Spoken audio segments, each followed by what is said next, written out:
my name is Andrew Betwain. I'm the editor of fundoperator.com, and today I am joined by Sarah Maynard, Global Head of External Diversity, Equity and Inclusion at the CFA Institute. Hello, Sarah, how are you? Very well, thank you, Andrew, and thank you very much for having me. It's a pleasure to have you here. Well, Sarah will be speaking in a roundtable discussion at our Fund HR Talent and Inclusion Forum in November in London on a discussion topic about invigorating constructive dialogues, strategies to discussing diversity and equality issues to create an inclusive environment. So a really broad, interesting topic there with lots to discuss and I'm sure lots of viewpoints. So I'm going to start off with a big, broad question, Sarah. What are the benefits of constructive dialogue, and is it the most effective tool to encourage D&I and debates around subjects within it? I'm going to give you a bit of a yes, but kind of an answer to this one.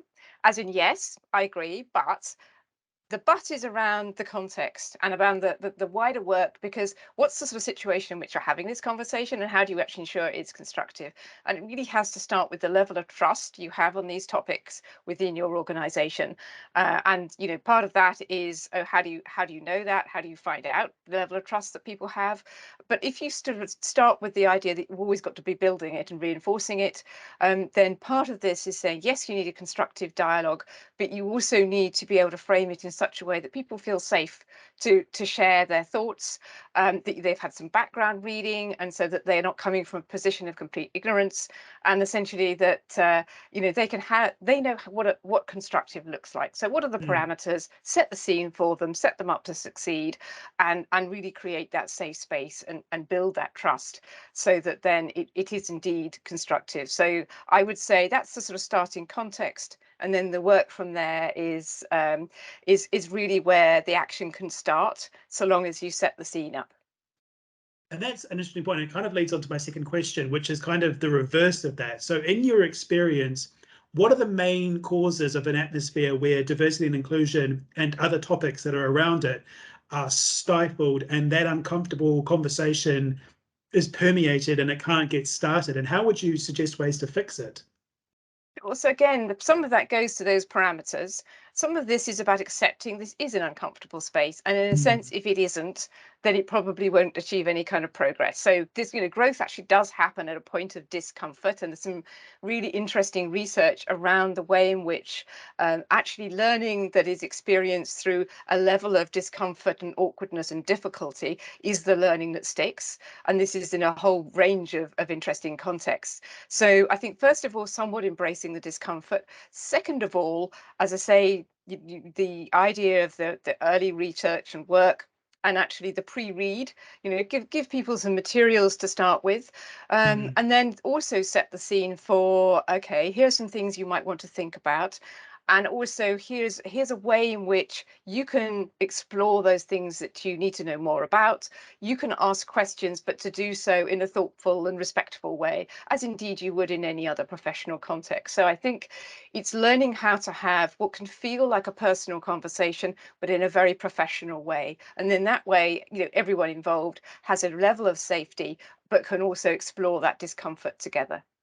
It's such an interesting juxtaposition there of what you have to do. And it's kind of a bit of a segue now to my third question, which is more sort of macro, and it's about the economy that we're working in. And obviously we have a lot of people who are working remotely or they're doing hybrid working, and it's about how do we encourage these inclusive conversations when in the current economic conditions and the current working conditions, we've got low unemployment, labor shortages, the hybrid and working from home atmosphere. Have you noticed any changes to the way that these conversations are happening to reflect these changes in the economy? Yeah, I think all sorts of changes. And certainly part of this is about indeed people taking that flexibility. But the thing about flexibility is you need to flex around certain sort of central secure points. One of those, I would say, is you do need to have some in-person meetings to anchor conversations and relationships. And I used to do work in organizational development. A lot of DEI, it really takes place in that organizational development change management space, because that's what you're trying to achieve. You want a cultural shift.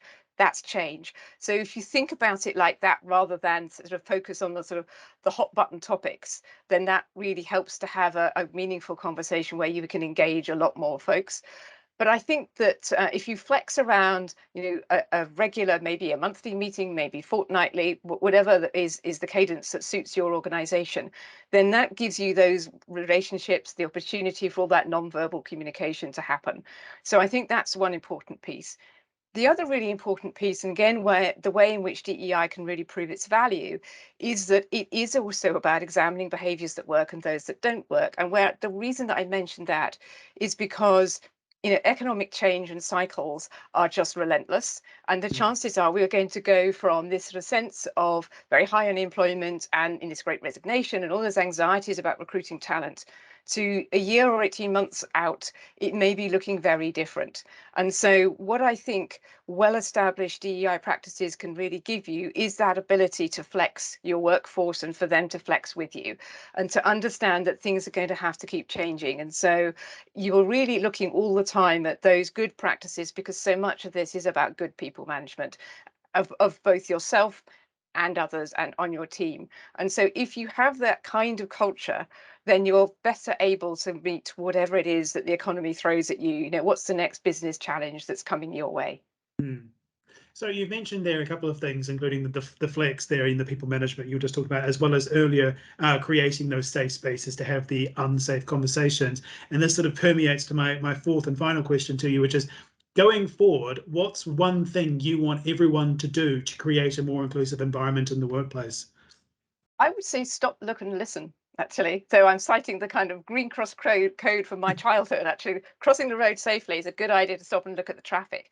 And part of that is that, when people are fearful about what they should say in a given environment, actually one way of answering it is, are they listening? Are they getting all the cues and clues that they could be getting? And because we've all been in our sort of hermetically sealed home offices or whatever, and we've probably done less of all that interaction piece, there's probably some useful time that could go in to just learning to listen better, and listening when you are in person versus to listening, as you and I are talking now, listening at a conference, all those different skill sets just probably could do with a refresh. I think if you listen, and then the whole conversation, that embracing of that diversity piece suddenly becomes much more empowering, much more meaningful, and frankly more enjoyable, because we do also want to enjoy the work that we do together. I mean, you had Stop, Look and Listen. I had Stop, Drop and Roll at school, which is about putting out fires. So maybe they're interconnected.